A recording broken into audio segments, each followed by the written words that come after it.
An ellipse is kind of like a squished circle, if you want to think of it that way. Excuse me. An ellipse is a squished circle. An oval, if you will. What's that? Yeah, right. Now, when we talk about what's called an ellipse is also a set of points that will always be equidistant, or I'm sorry, the set of points that are always equidistant first off of a what's called a major and a minor axis to a focal point. Once again, it's a whole lot of mumbo jumbo for something that you're either going to have it looking stretched left and right or stretched vertically. Okay. Now, what happens here, especially for today, is that we will have, we're going to have all of our centers will be located at the origin. Okay. Our centers will be located at the origin. And when you're stretched one way versus another, the way that you are stretched means that is what your major axis is. So our major axis, this will be our vertex. Our vertex is always on what's called a major axis, the way that it's stretched. And then the one that where it's squished is called a covertex.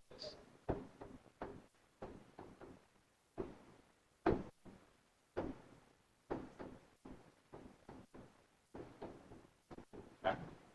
And just like when we had parabolas had vertices that always looked at a focus. Well, ellipses do that as well. An ellipse's vertex will always look at a focal point. There's always going to be some focus that it looks at. You're going to have these, a focus on both sides. Okay. Now, I think I showed you guys on Friday that app that said conics. Yes, sir. The vertex is always looking at the focus. The co-vertex is just being squished. Okay. Now, I remember on Friday, I said I think you have. Remind me tomorrow before class to send you the program file with that. I just have to get a form for it, but I can get it downloaded for you. It's not a problem. But if you look at your calculators real quick, there's a button on there that says apps. I know we talked about this on Friday.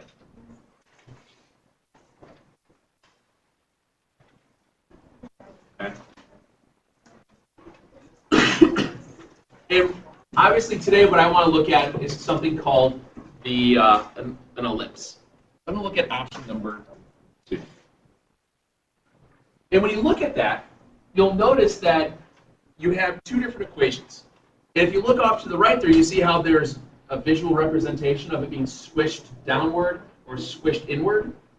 When it's squished downward, that means it's being pulled left and right. Bless you. If it's squished inward, it's being pulled up and down. Yes, sir. Yeah, those are going to be the equations, but obviously this is with an H and a K, which means there will be at some point some horizontal and vertical shift to it. But for today, we're only going to have stuff located at the origin, because as we start building into these things and looking at what everything means, it's so much easier to start with just 0, 0 for your origin. Okay. So here's what happens. I want you to look at the 2 equations here and notice that you have, if you look at it in terms of just where H and K are 0 for both of them, you have x squared over a squared, y squared over b squared is 1. X squared over b squared, y squared over a squared is 1. The only difference between those 2 equations is that, you notice how the a and b values switch? Here's why. If you look at the graphs, see how they're, with the x squared, it's stretched left and right, stretched horizontally, stretched across the x-axis? That means that the larger number is the a value. The a value, this a squared, will always be the larger of the 2 numbers. That number tells you if you're stretched long or stretched tall for all of these. That's where this comes from. So when I look at the actual, for what we're doing today, I'll write this out here. This is what we call an x squared ellipse. where your a squared value is always bigger than a b squared. Basically what it'll look like here in a minute, you'll have a squared over 25 plus y squared over 9. Is 25 bigger than 9? And that just means it's stretched left and right. That's what that means. That's all that means. Whereas if it's stretched vertically, if it's stretched up and down, again, we still have it at a center. We still have vertices.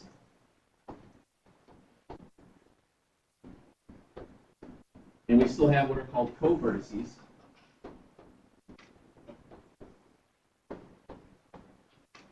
And it just so happens that my focus, instead of being left and right now, are going to be up and down.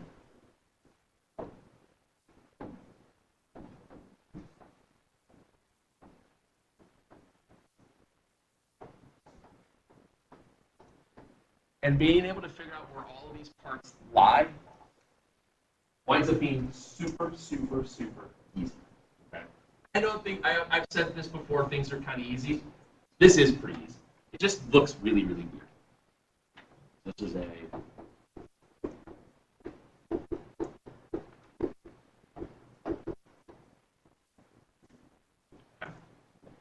now, within ellipses, and then tomorrow when we start talking about what are called hyperbolas, we're always going to see this a value and this b value.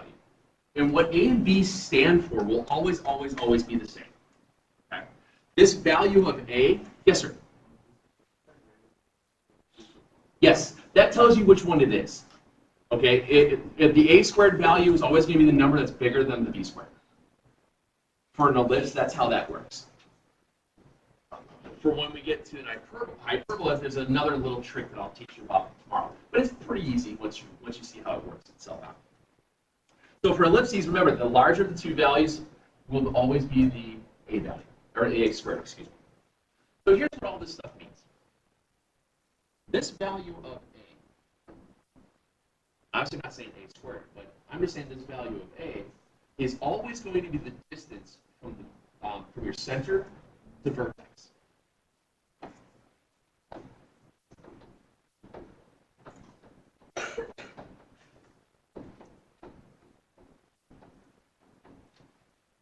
B will always be the distance from the center to the co-vertex.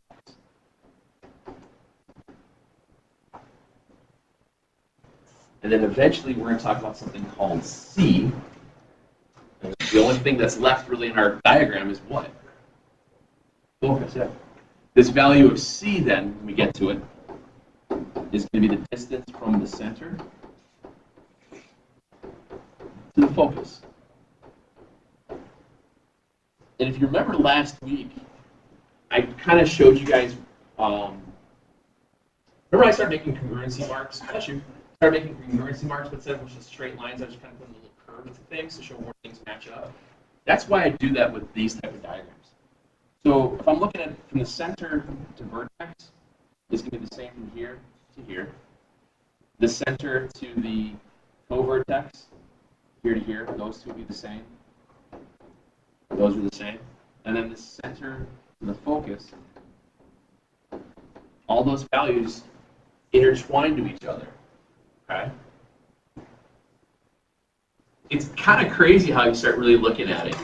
But the reason that all of this works is because when you deal with an ellipse is really defined as when you have this value of a plus b, the distance from your focus to the actual ellipse, the two distances, when you add them together, stays constant.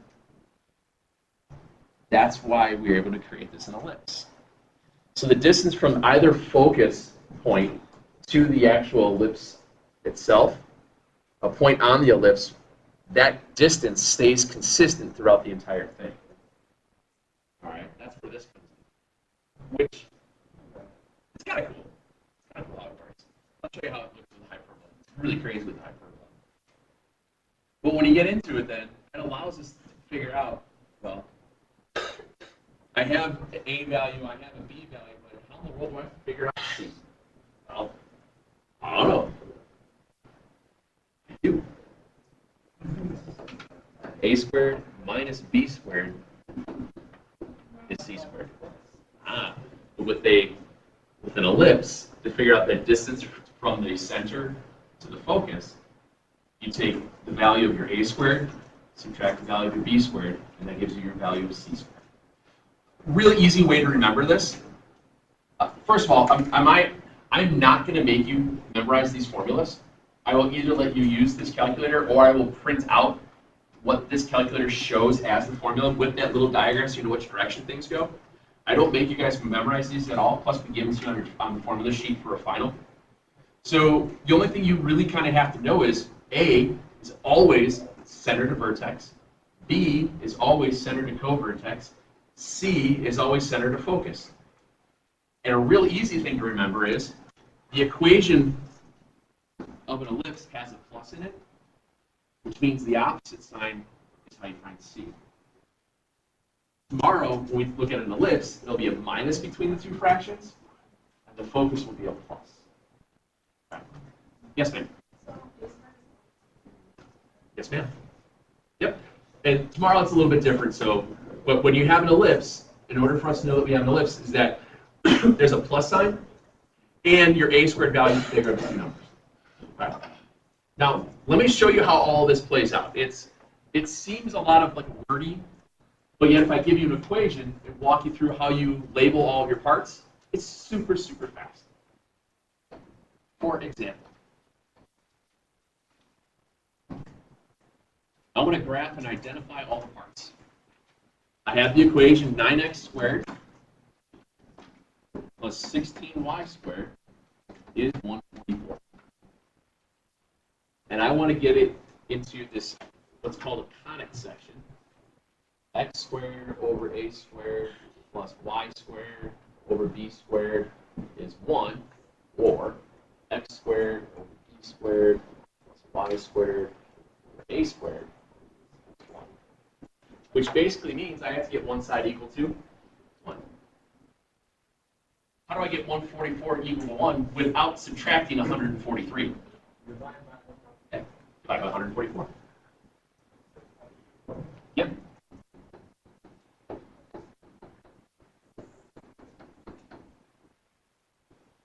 And look what the fractions simplify to. Numbers, very good. If I take 9 over 144, it simplifies out to be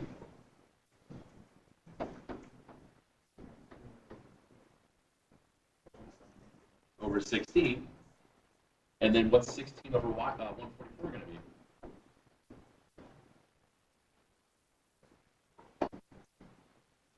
Is this stretched left and right or up and down?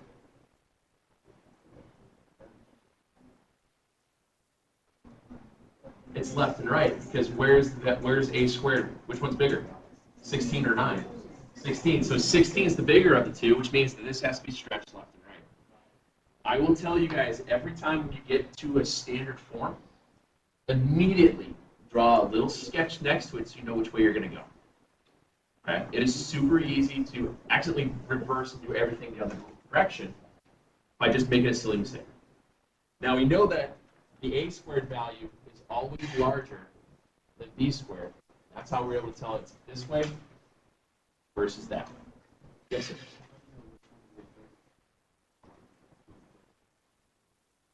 The A squared value is always the one that is the larger of the two. So if the larger number is underneath X squared, you use this one.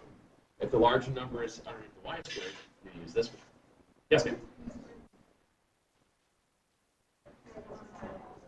Then the bigger of the two numbers, if you're saying B squared is, if this was 25 and 16, that just means that this is your A squared number. A squared is just always the bigger of the two. Can't the larger of the two will always be the A squared. That's fine. What if they're equal? It's a circle. Very good. If they're equal, it becomes a circle. Because if you wind up, guys, if you wind up and you have the same thing on the denominator, that just, if it winds up being x squared over 9 plus y squared over 9 equals 1, That means you have a circle of x squared, y squared equals 9. That's where all this comes through. Right? You start to see these little tricks here and there. But I know that this value is going to move left and right. So I start labeling things out. I know that I have a squared is 16, b squared is 9, c squared will be a squared minus b squared. What's 16 minus 9?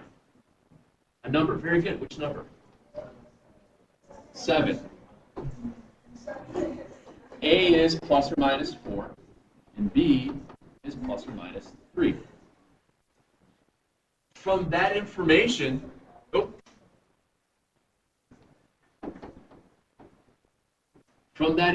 I now know that I have an A value of plus minus 4. I have a B value of plus minus 3. I have a C value, which will be the square root of 7, plus or minus square root of 7, when I start moving things around. I can go ahead and start plotting everything. Again, what we're doing here is some rough sketches. I know my center is at the origin. My A value is always the distance from the center to the vertex. Well, I mark off 4 to the right, I mark off 4 to the left.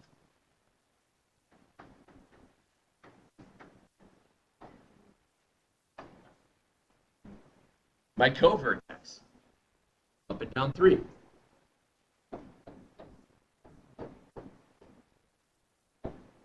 And now I start making a running tally of all my info. Oops, sorry.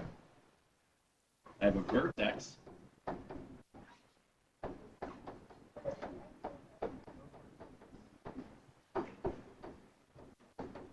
want you guys to get in the habit of listing everything.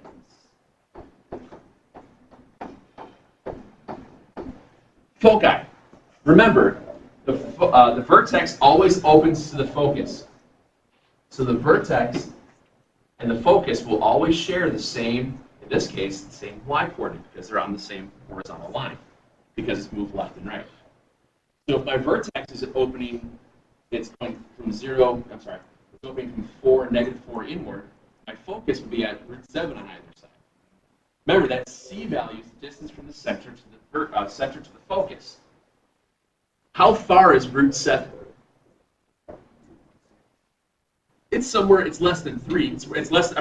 It's less than the square root of 9. So when you graph it, you just fudge it. You say it's about here-ish, and about here-ish. Oh, less than 3. Excuse me. Okay. You just plot it, but you label where it is. Root 7, 0, negative root 7, 0. And there's your ellipse.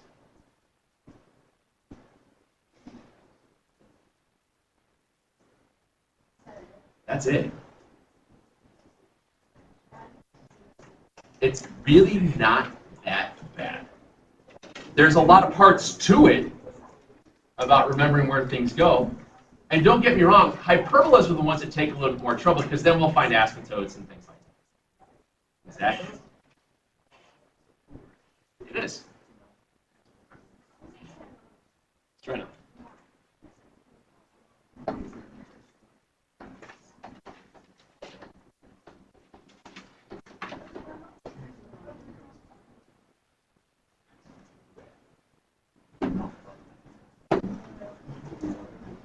And yes, a lot of times these fractions work out really clean. I did, yeah. I wanted to do, we just did one left and right, I wanted to do one up.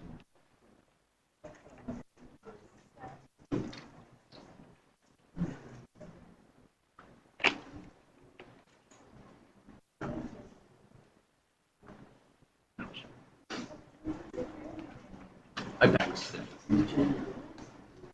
If I start with this, what's the first thing you're going to do? And it's not subtract by 99.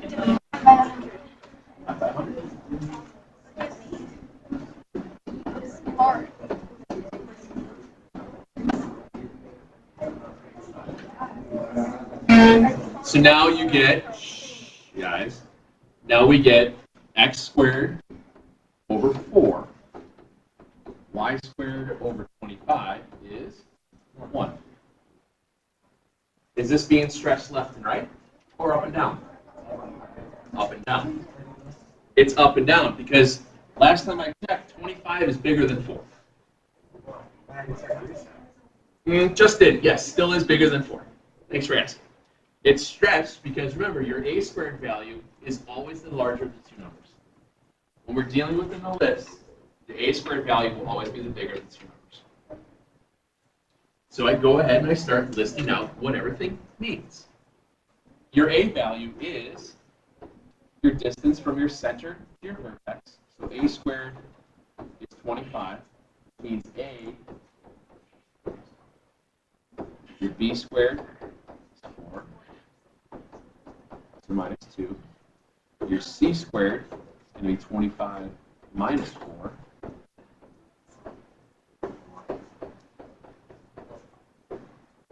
And then you get that. Now, when we get to a point here in a little bit, when we start shifting these around, and I thought I would just take a quick second and tell you what happens. Let's just say your ordered pair, your center, was at 2 and 1. Do these A's and B's change? It's always going to be the distance from the center to the vertex. It's always going to be the center to the co-vertex. It's always going to be the center to the focus. So if I had to move 5, and I'm being stretched left and right, I'd have to add that to the 1. That's right, up and down, excuse me. So my vertices would be at 1 plus 5, 1 minus 5. My co-vertices would be at 2 plus 5, or excuse me, 2 plus 2, or 2 minus 2. My co-vertex, or it would be those, my focus would have been, well, 1 plus root 21, 1 minus root 21. We can add those complex numbers together without so much of a hassle. And we'll get to this. But what I'm saying is, this is always the distance from center to vertex. This is always the distance. This is always the distance from center to co-vertex. This is always the distance from the center to focus. That never changes, the A and B value. That's why I always start the problems after I get it equal to 1, and I draw a little sketch. That way I always know in the back of my mind, oh, I know I have to go up and down to make this work, or I have to go left and right to make this work. It's just that little trick to help remember it. Oh, sorry.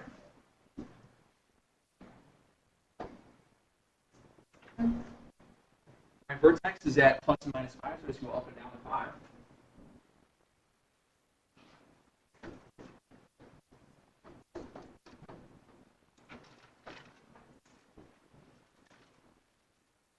My co-vertex will be at plus minus 2, left and right.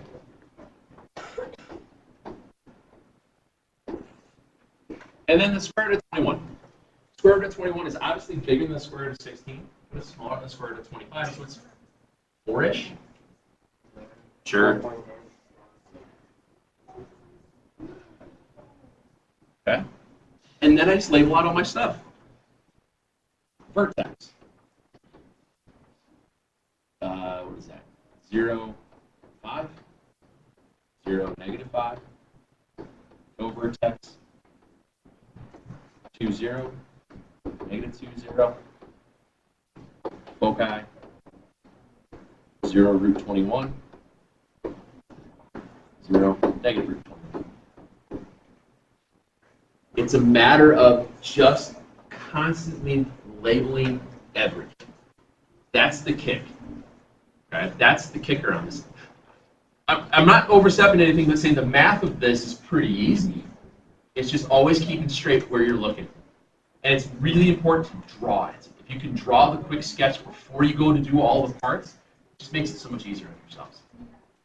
I would, because I guarantee I know what's going to happen. You're going to go through all that and say, oh, it's a y squared, but you're going to stretch it left and right, and you'll get every part wrong.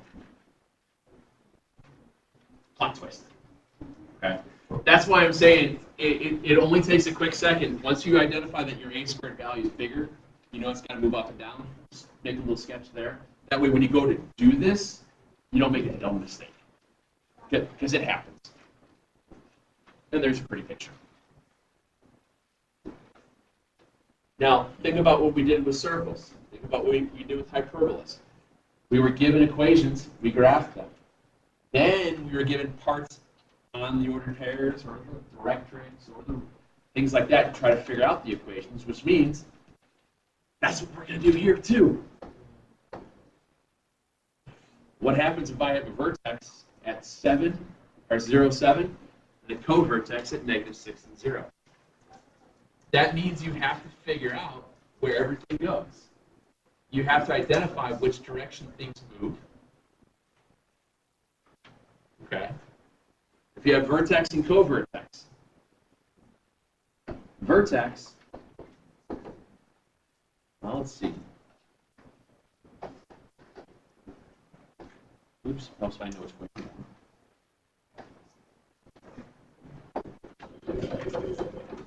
If my vertex is up top, what direction is this opening? It's going to be going up and down, isn't it? It has to be. So I know right away it's got to be an up-down one, which means it's going to be a x squared. Where does your a squared value going to go? Underneath the x or the y? The y. Very good.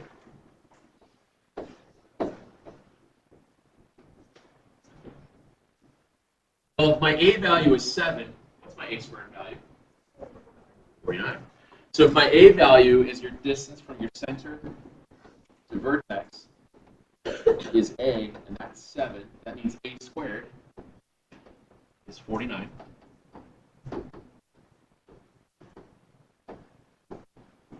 And my covertex is at -6, which means my b value is 6. My b squared then is 36. And there's my equation. Dirks, you're not buying it.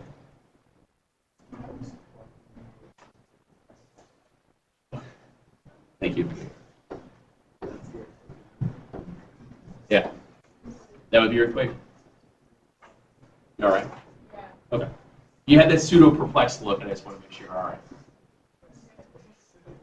Not big time, just kind of. Again, it just keeps boiling back to the same idea, guys, that if you understand what parts mean, your A value is always centered to vertex, B is always centered to covertex, C is always centered to focus, which means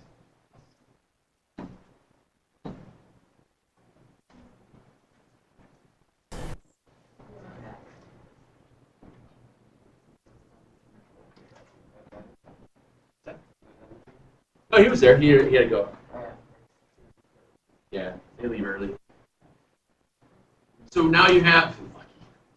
Are you saying you don't enjoy the time that we have together? I don't either, so it's okay. So Friday was fun, yeah. No. It was a good day. It's not like today's bad. This is a little more dry. There's no really good songs for ellipses. Here is an ellipse. It's kind of roundish. It was the crack that I was on.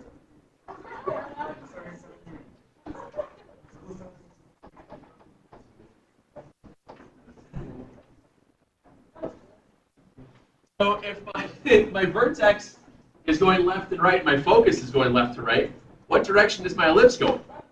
Left and right, which means my a squared is under what? It'll be under the x, yeah. So I know that this is going left and right, so it's going to be x squared over a squared, y squared, b squared, 1. Now, I know that my a value is 4. What's a squared then? 16. So if a is 4, a squared is 16. My c value is 2. What's c squared? So now I figure out what b is. Remember, a squared minus b squared is c squared. So 16 minus what is 4. Which means my b squared value is 12.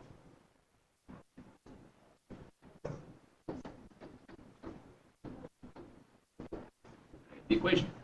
Remember, you don't have to take the square roots. You don't have to find out where the vertex is, or I'm sorry, where the covertex is at all. It's just a matter of write out the equation.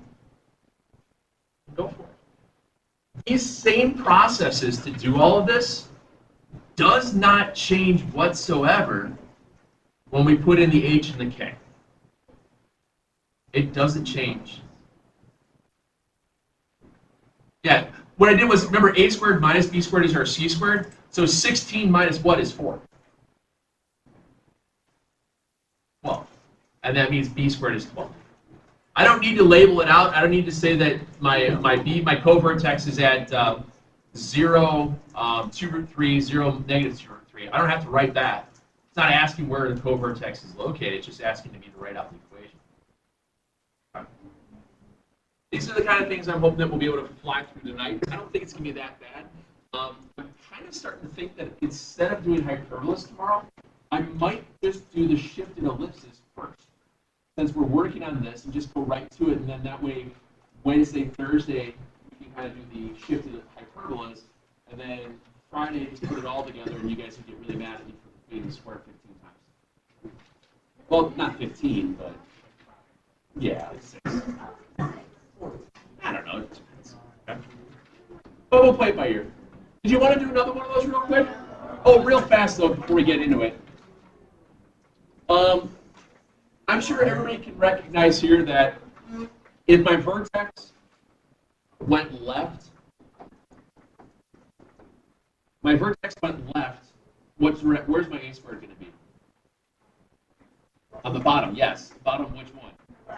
The bottom of the x. So my a value is negative 7, which means it's 7. What's your a squared? 49. So I know right away this would be an x squared over 49 plus something, or y squared over something plus 1. How do you square 2 root 10? With parentheses, yeah. Reminder on that, when you square something that has a complex part to it, you have to remember that you put it in parentheses. 2 root 10 quantity squared, you get 40. Okay. It's a simple mistake that many people will do. They'll type in 2 root 10 squared, and they'll get 20, as opposed to the quantity, 2 root 10. No, because what's in, well, I'm automatically, because I know that I'm talking about distances, even though they plotted it at negative 2 root 10, even though they put it over there, I'm just knowing that that distance is also the same distance over here. What's that? Right, and that's why I was doing it that way. That way we remember that. Just a quick reminder on how to do that. So you wind up with 49 minus what is 40? 9. Okay. What's up? You done goofed. You can't divide by 0. It's broken, yes. No, what happens is if you wind up, you're not going to get a 0 for a denominator on any of these things because you can't. Most of these numbers you'll find out, especially today, you're going to get perfect squares, or like 12, 18, 20. They're not going to be god-awful. There are times you do get some weird complex ones. You might get this, like, here, you got square root of 40. I mean, that's not a big deal. But you could get some weird ones here or there. As we get into the shifting, I'll show you how you write it as what's called a complex number. It's really, really easy to do. I think I did this with the first hour. Big Toma started at 31, I want to say. Does that sound right? Is it 31? Thank you. No, it ends at 67. I actually counted this one. There's only 10. Remember, when it says graph, draw the ellipse and graph, make sure you label everything, just like we were doing in the notes here. Where's your vertex? Where's your co-vertex? Where's your focus? Things like, just make sure you make a running list of that, because that's kind of what I do when we do tests and stuff. I usually say, hey, where is this? Where is that? I was also talking the first hour. Don't really think we're going to do a quiz on this because it's just 5 quick sections and it's kind of done. I don't think we really need to.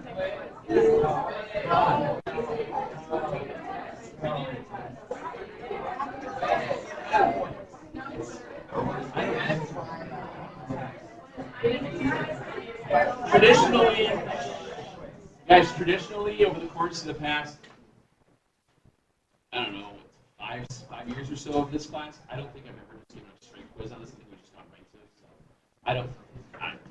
kind of keeping it going on that one.